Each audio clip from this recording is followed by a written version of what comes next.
कौनसी आय नथिबा हिंदू महिला को जीवन काल मध्य मृत स्वामी स्व अर्जित संपत्ति उपभोग करिबार अधिकार रही बोली दिल्ली हाईकोर्ट कहिसेंती। तेबे एही संपत्ति उपरे पिलांक समेत अन्य आईनगत उत्तराधिकारी प्रतिद्वंदितामूलक दाबी थिबा बेले संपत्ति बिक्री किंबा हस्तांतर करिबार संपूर्ण अधिकार तांकर नाही बोली अदालत निकटरे एक राय रे स्पष्ट करिसेंती। अदालत एक मामलार शुणाणी करुथिले जेउठारे स्वामी तांको पत्नी को मृत्यु पर्यंत संपत्ति उपभोग करिबार अधिकार देबा पई एक विस्तृत इच्छापत्र देइथिले एवं तापरे संपत्ति किपरि उत्तराधिकारी को हस्तांतर हेबो ताहा मध्य निर्धारण करिथिले।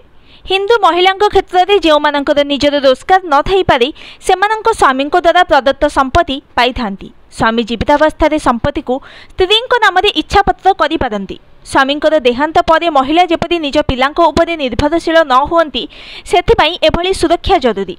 एभली परिस्थिति रे पत्नी जीवन काल मध्य संपत्ति उपभोग करिबार संपूर्ण अधिकार रही। उक्त संपत्ति हेउथबा रोजगार से सारा जीवन पर्यंत मध्य उपभोग करि परिबे। तेबे स्वामी मृत्यु पर पत्नी को तांको संपत्ति उपरे संपूर्ण अधिकार देबा पई पूरा संपत्ति को भरण पोषण भाव विवेचना करा जाई परिबो नाही बोली जस्टिस प्रतिभा एम सिंह कहिसेंती।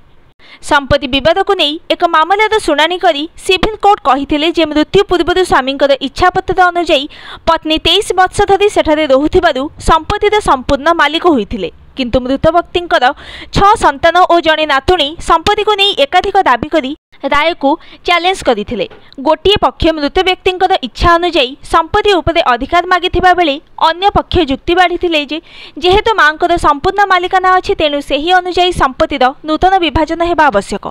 इच्छापत्र रे स्पष्ट भावे कहुଯାଇଛି जे पत्नी संपत्ति बिक्री किंबा हस्तांतर करिबार कौनसी अधिकार नहीं, तेणु से संपत्तिर संपूर्ण मालिक नुहंती एवं संपूर्ण मालिक होइथिले से एहाको बिक्री बा हस्तांतर करि परिथांते जहाँ इच्छापत्रर विरोध कराଯାଇଛି।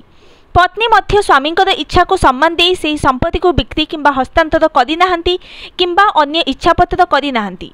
एणु अदालत कहिसेंती जे स्वामी मृत्यु पूर्व पत्नी उक्त संपत्ति रे कौनसी अधिकार नथिला एवं एहाकु केवल स्वामी इच्छा अनुजाई से अधिग्रहण करथिले।